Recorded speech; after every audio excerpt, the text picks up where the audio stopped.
chaîne de référence où je suis très heureux de vous accueillir aujourd'hui histoire d'une découverte fii si Banlieue Fësël TV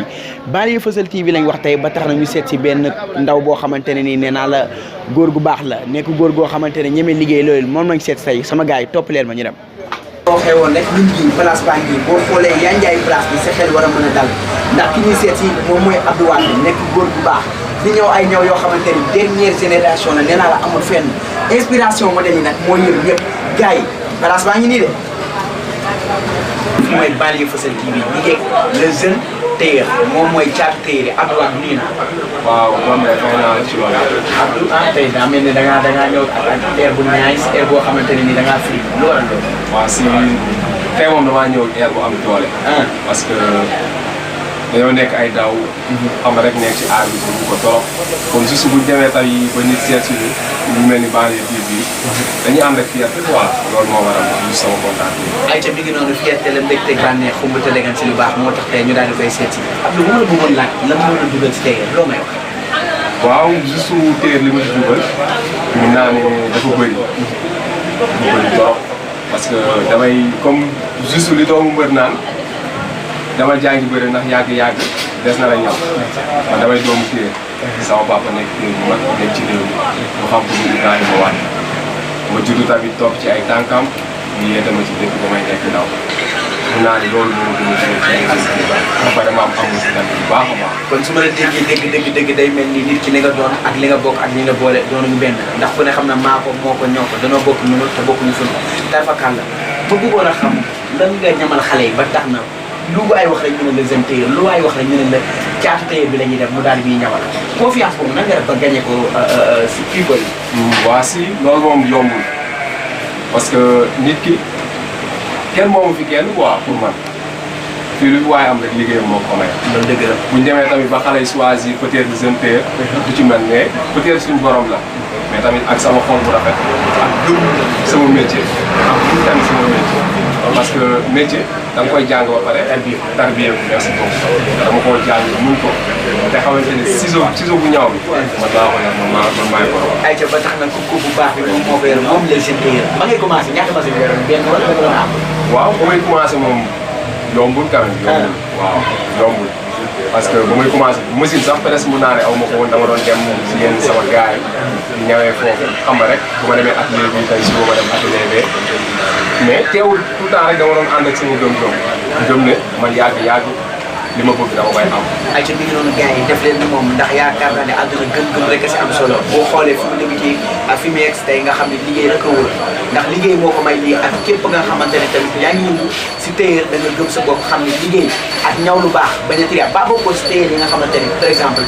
bu la joxee rendez-vous ne la par exemple ñaw bi mercredi lay pare ñu ñëw mercredi nga ne leen demandé ko beneen jour ba bokkoo si tailleur yooyu. non ñun moom loolu bu ñu ko liggéeyee parce que tamit dama nekkoon ak sama patron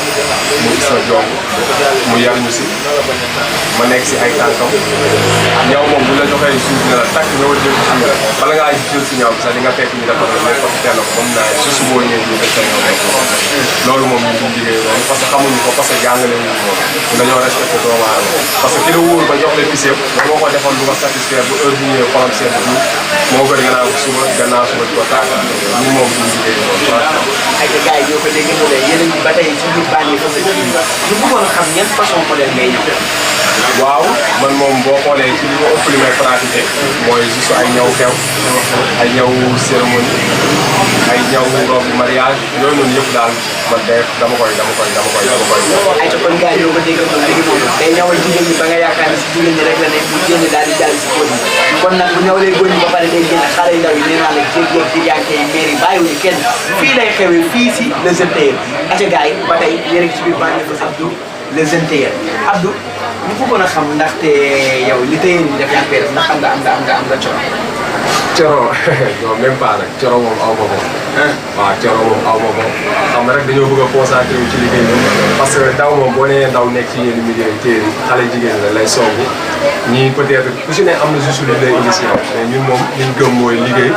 dimbali suñu wàncu mais jigéen ñi moom xam naa ci kanam incha allah. ba tax na gars yi ñoo ko déggandoo da nga fànn kenn ko jéem waaye ku ne xam ne tamit kii fort du morom fort Abdou nu bëggoon a xam ndax yow si tailleur rek nga yem si si tey ndax tey da ngay def acteur bu def par exemple nit ñëw ne la damaa bëgg a solu nga conseillé ko si solu bi yooyu da nga koy defal. d'accord non man moom yamuma si ñaw kese parce que ñaw dong doyul pour man ñaw dong doyul parce que doomu aadama juste jigéen boo ko xoolee war nga xam exactement kii lan moo baax ci moom lan moo gën ci moom c'est pas que nit ki da lay jox tissu rek nga defal ko juste moom li mu bëgg non mais da ngay xool xam kii kat taayam kat lii laa ko war a defal wala lee laa ko war a defal ko loo xamante ni juste bu demee da koy satisfaire ba pare day xam ni kii nii ku xam la parce que ñaw dong doyul pour man da nga war a mën a découvrir leneen te man dama jàng ñaw jàng lépp bu ma xoolee doomu aadama tàkk rek damay xam exactement li nga bëgg dara ma lay fekk si loolu. ayca ñoo ko déggandoo ni ngeen Abdou le jeune tailleur ba tey Abdou ñu bëggoon a xam métier bi ngeen nekk muy tailleur ban coono ngeen si jànkuwanteel à chaque fois. waaw métier bi moom métti na trop parce que newul juste loo xamante ne lu facile la parce que yoonu ndaw comme ni ma la ko waxee sànq rek gaawul yoonu ndaw gaawul amaan na ne ñun amuñu dara dañuy sant yàlla donc peut-être suñu gëm-gëm ak amour moo ñu indi fii nii mais lu ne dund naa ko ci lépp loo xamante ne lu métti la dund naa ko ci mais tout le temps teewul damay gën a dooli sant yàlla parce que bu ma xalaatee ne samay waajur bu may ñaanal ma xëy sama yaay yëkkati sama loxo ñaanal ma xëy sama mbàpp yëkkati sama loxo ñaanal ma kon damay gëm ne man lu may yóotu dama koy am moo tax ragaluma dara loo xamante ne lu jàll sama ginnaaw lu metti sax du ma ko jël du ma ko considéré sax sama vie parce que damay jàpp ne lu war a jàll la lu war a daal sama kaw la. ayca mi ngi noonu gars yi ba tey ñu ngi Abdou le jeune tailleur fii si Banlieue Fësël TV ñu bëggoon a xam xale yi ñu fi fekk ndax say raq la wala yow yaa leen téye di leen former parce que dañoo xool tailleur à chaque fois dañu li ñuy wax trahison. yow jàngal nit ki métier ba mën ko mu daal di xëy bonjour rek dem ñu bëggoon a xam ñii ñu fekk fii ndax say raq la wala say lan la. dëgg la laaj nga ma question bu ma neex parce que ñi nekkatuñ samay raq mais dañoo nekk ñoo xamante ne man ak ñoom ñoo bokk ndey ak baay. parce que neewul loo xamante ne dama xëy ubbi atelier rek nga leen noo booy gaa ñu liggéey mais ba may door ñu nekk tout tànk la ma yàlla boole ñoom. comprendre nga. ku ci mel ni Ahmed man ak moom ñoo bokk même atelier bu ñu doon liggéeyee. muy jàng métier may jàng métier. mënoon na ne diw ubbi na atelier bu ma wooyee ne ma kaa ñu liggéey sax du ma dem mais geste dafa rafet le fait que ma expliqué ko mu ne ma amul benn problème ñëw ànd ak man di si jàpp bu baax a baax soxlawul sama dërëm ku ci mel ni Dali tamit ba may jàng métier. dafa amoon amour ci man danaan xëy ñëw ba suñu atelier juste seet si ma affaire yooyu noonu nuyu ma xam nga rek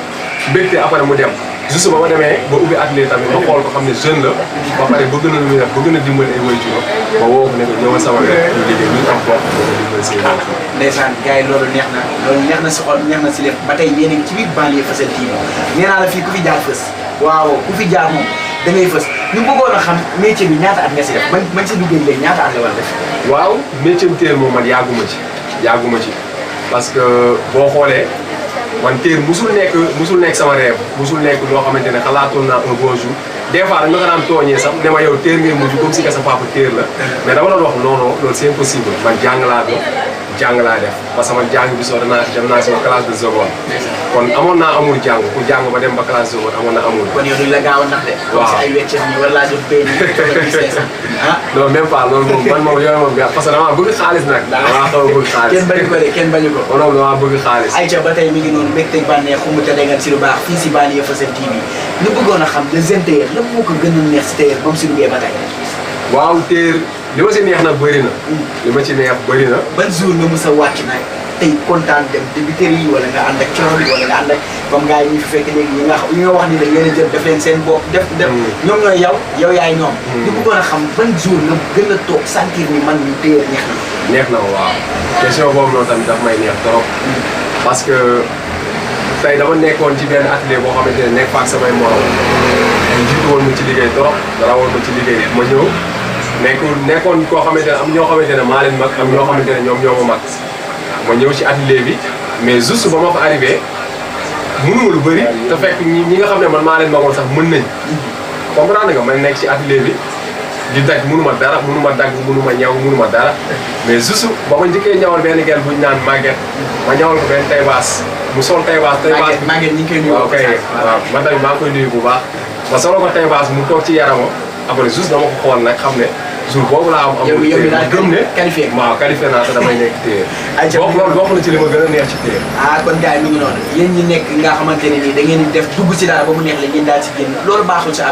àdduna lépp loo ne da nga si ànd ak gëm-gëm ba yàlla fekk si la si ayca mi ngi noonu ñu ngi Ahmed le jeune tailleur fii ci marché Waranka ba tey Banlieue Fësël TV mooy accompagner ak moom ndax boo bëggee fës da ngay contacter Banlieue Fësël TV ñu ngi fii si banlieue bi Ameth ñu bëggoon xam sa mot de la fin lan Ameth le jeune tailleur Abdou Thiatou tailleur ndeysaan waaw man moom moo bi may tàggal koo rek mooy samay client laay waxal ku ci mel ni ay ñoom Rugi ay ñoom Mami comprendre nga ñoom ñi nga xamante ne dañoo dala sonn ci man ba may nekk téer aw ma dara dañ ma toog di ma jàppale bu ñu amee luñ am dañ naan duñ ko yóbbu kenn mais jeune téer lañ koy joxe Abdou la jeune téer comprendre nga te boobu noonu amoon na téer yoo xamante ne mënoon nañ satisfaire defal leen loo xamante ne man mën naa leen ko bañ a defal mais peut-être loolu buñ ko doon def nag juste pour pousser ma kon su ma demee ba am lii yëpp kon grâce à ñoom la dama leen di remercier bu baax a baax surtout mention spéciale à Rugi ñu ngi jàpp na ci bu baax a baax ak yaayam ak ñooñu ñëpp maa leen remercier bu baax a baax di kontaan tamit si Banlieue TV parce que lii tamit yombul parce que nekk ci gox boo xamante ne soxla woo dërëmu benn doomu aadama yow tout le temps yaa ngi dugg ci biir nit ñi di leen nemmeeku du xool juste noo leen di jàppalee bañ dem xam nga loolu newul loo xamante ne dafa facile parce que àddina ku ci neexoon nga toog sa biir kër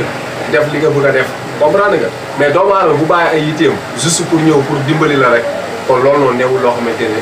lu yomb la kon man Banlieue TV dama leen di remercier bu baax a baax di wax gars yi nag dañ jàpp ci site bi bu baax parce que lii yombul soo amee juste koo xamante ne da lay dimbali di la jàppale yow tamit dañ cee war a jàpp parce que lii yombul ñoo xam dañuy perdre seen temps di ñëw ak yombul daal man dama leen di remercier bu baax xam naa ne Ameth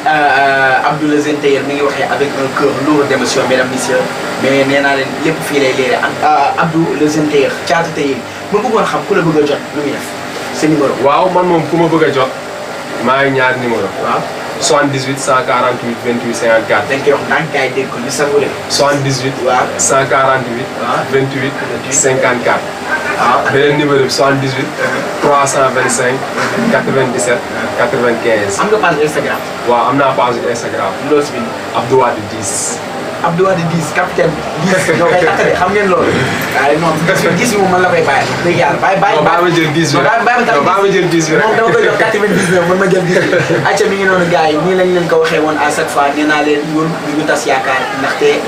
ni képp kuy tas yaakaar rek dafa fekk ni yow yoroo ngor te képp ko ànd ak ngor rek da ngay ànd ak Banlieue Fësël TV ba tax na tey ñu seet si woon Abdou le jeune tailleur Thiatou tailleur man dama koo naw dama koo faan ndax boo nekkee xale toogoo xaar si kenn wutoo ku la jàppale ubbi sa tailleur bu ngeen ubbi sa place tailleur bu ngeen xoolee place bi ni mu yàggee nii ngeen war a xam ne booy bi dara la ndax na gars yi toog di jàppale ni ne du caagi ni seetaan affaire rek toog dama bëgg ngeen ñëw mën a seet boobu tabaski baa ngi ñëw teel leen a jóg ñëw seet si Abdou le jeune tailleur man de moo may ñawal xaw ma nag yéen te man moom Issa international lu ma sol rek ngeen apprécié kon Abdou maa ngi leen jaajëfal bu baax a baax di la wax ne Banlieue Fësël bi ñoo la seet si woon tey te incha allah di ñaan yàlla place bi doon ay place yi mag a mag a mag fépp fu ñuy dégg tailleur yi mag yi ñu dégg la fa ndax xale bu baax nga xale bu am ñam nga xale boo xamante ñëpp la gërëm personne la boo xam ne j'ai l'habitude de le dire à l'entame de mes propos nekk na nit koo xamante ni une personne digne une personne humble mais aussi une personne ambitieuse